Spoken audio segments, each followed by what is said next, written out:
Good afternoon to all my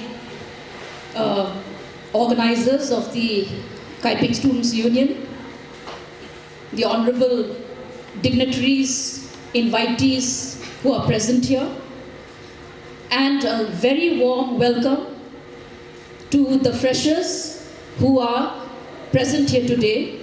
Many were not able to come, but most of you are here. I can see very fresh and happy, and that's how students should be.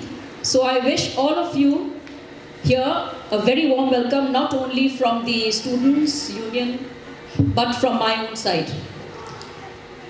And like was mentioned earlier by the Reverend, short speech is not short, but my speech will be short, because I don't speak very much. So you all introduced yourself as students. I have no speech prepared. I never prepare anything. But so I will also introduce myself. So as you can see, I'm Maharaj Kumari Pragya Debarma, and I myself come from an educational background.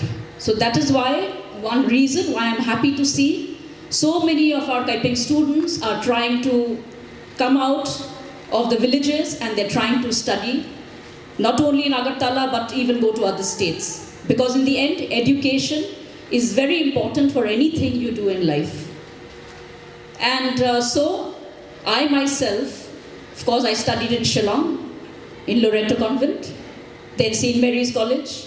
Then I was in Nehu, Northeastern Hill University, where I did my MSc in Geography. Then I got a scholarship. I went to Dehradun, in a place called Remote Sensing Agency that was run by the Department of Space, Government of India, where I did mapping.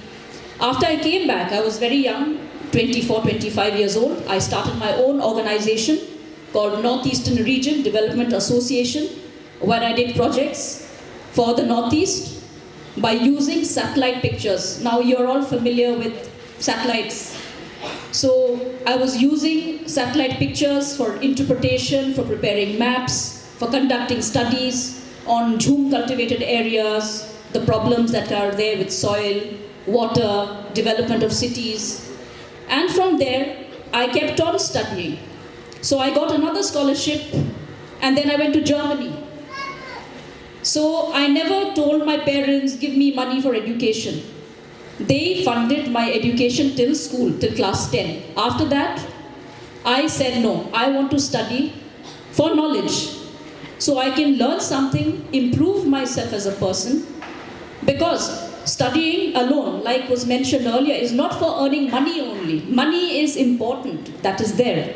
But to improve yourself, to make yourself more learned, every day we are learning something new. But for that reason, I kept on studying. So when I went, I got a scholarship from Germany, from the DAAD, which is the Deutsche Academic section in a university called International Women's University. I studied water management. After I came back, I again started working on Tripura. And I did a couple of projects, but unfortunately the government at that time was not very keen to do much in the state. I was trying to do some work on water, because we have real shortage of water, especially in the hills, as you know. But anyway, I did some work. After that, I was again given a short scholarship to Israel. And in Israel again, I stayed with the people in a place called Kibbutz. And it was very fascinating to see how they do farming in an eco-friendly way. And I learned about waste management, which again I tried to incorporate when I came back. So this was my educational background. Then of course I tried to do my, my PhD, but for some reason I had to abandon it halfway. But that did not stop me from studying. I had to stop because my father, late Maharaja Kirit Bikram, passed away. So after he passed away, I had to be with my mother for some years. But I did not stop studying, nor did I stop researching. My father was very interested in history of Tripura. He preserved a lot of old documents, photographs, maps from Maharaja Bir Bikram Manikya's time, his father's time, and for many centuries. So he used to share them with me. So I was interested, and suddenly I shifted from geography more towards history of Tripura.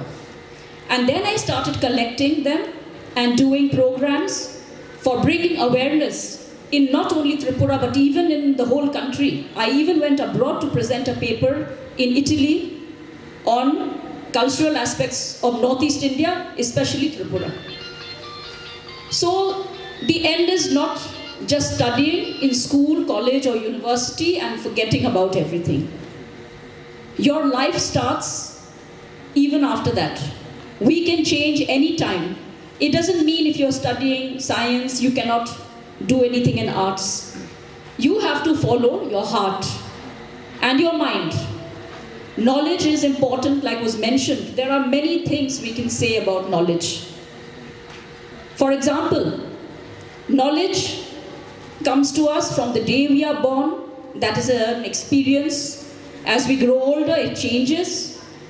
And when we are no more in this world, when we die, that will be the ultimate knowledge. Nobody really knows what happens at that point of time. So never forget, don't be proud, like Reverend said earlier. If we are proud, we are closing our minds, we are closing development. To go forward, we have to forget our ego, which is the most, I'd say the worst thing in our lives. Ego that I'm the best, I know everything, my culture is better than your culture, my language is more superior, your religion is not good, mine is more superior, my clothes are better than yours, So these are superficial things in life. In the end, what matters, what will we be remembered for, is our goodness, the purity of the soul, what we have done, not only for ourselves, but for society. So today, as you know, some people, I've also joined politics in one way, though I'm not a political person in my heart. But I said, yes, if God has willed it for me, why not let me try that out also? Maybe there is something. So I never stopped myself. I went ahead. So whatever happens, I feel we have to open our hearts and broaden our vision. Because the only limit, the only thing that will stop us from growing in life is the lack of vision. We were talking about the motto. As we can see here, the fear of the Lord is beginning of knowledge was mentioned. This is the motto which has been explained very nicely by your pastor here. And in Tripura, I don't know how much of you are familiar with our monogram, our insignia, the Tripura Royal Coat of Arms, which is depicted, you must have seen it everywhere. Our motto is bravery or courage is the most essential thing in our lives. That is something also which you can correlate with our daily lives. And why was our motto to be courage is the most important thing? Because in the centuries that have gone by, thousands of years ago, as you know, Tripura was a big empire. But we were surrounded by different states or communities, and there were frequent attacks in Tripura. And not only the kings, but all our people were very brave people, and we protected our land. So what was required to protect your land? Courage. So no matter what happens, we will go on, we will not be scared of anybody. That courage made us survive till today. You see northeast of India today, where are all the kingdoms gone? Unfortunately, Manipur and Tripura were the most important ones. Sadly enough, not much is happening in Manipur, though they have a king. Other kingdoms like the Ahom kingdom has vanished. The Khasi chieftains, they are there in name only. Other states don't have any rulers. The last surviving dynasty is in Tripura. Why? Because we were courageous. We took everything as it came. And the other essential thing is to remember why the Maharajas and Tripura progressed was because they had a vision. Many of you may be familiar, I don't know how many of you came for my exhibition. I had an exhibition for Maharaja Bir Bikram Manikya's birthday in Chandramahal recently, last month. If you had come, you would have learned something more. I even made a film. But what I'm trying to say is, in Tripura, the rulers were progressive. Just because we were indigenous people, it did not mean that we will not learn or spread knowledge. So we tried to modernize ourselves also. We kept our traditions, but we even took something good from other aspects and other places, not only in India, but even abroad. For example, education existed in Tripura from the time of Maharaja Radhakishore Manikya, who built Ujjainta Palace today. He was a lot into education. There was something like 120 schools in Tripura those days, just imagine, in 1900. And scholarships were given to, I have documents, scholarships were given to all the students, not only in the town areas, but also in the hill areas. There were stipends. You imagine, those days they thought of giving scholarships. And during Maharaja Bir Bikram's time, he introduced compulsory and free education for everybody, and especially for the hill tribes, because those days we were all referred to as hill tribes. And of course, you can understand, those days people were mostly working in the fields, they were doing jhum cultivation and other things. But he tried to encourage them to also go for education, because he knew without that, we cannot go ahead. He went abroad, and when he came back, he started MBB University. Besides that, in Dharmanagar also you have the Bir Bikram Institute, a lot of smaller schools everywhere which people don't know about. So he took that direction by preserving our culture but still following a modern system of education. So today we are blessed compared to some other states that in Tripura we still have good universities and colleges and some schools. But finally, if we stop ourselves from enriching our knowledge, then whose fault is it? It's nobody's fault. Everything is there. To be successful, we have to take the first step. Nobody is going to say anything. Your parents will say, oh, please study, do well, you must study. They spend money, they sell their land. I have seen people, especially in the village areas, to educate their children, they sell land. But what happens to some of them? I have seen some students, I'm not talking about trying to pinpoint any one person or community or anybody, but in general, many of our Tiprasa students who have gone out, they don't study, they start enjoying life, and then their poor parents have spent money for educating them, and when they come back, neither are they successful in their work nor in their own lives, because they have destroyed their lives. When you are young, you have that energy to do well for yourself and for society. This is the time you have to grow. Everybody enjoys some fun. I'm not saying don't have fun. There are healthy ways to have fun.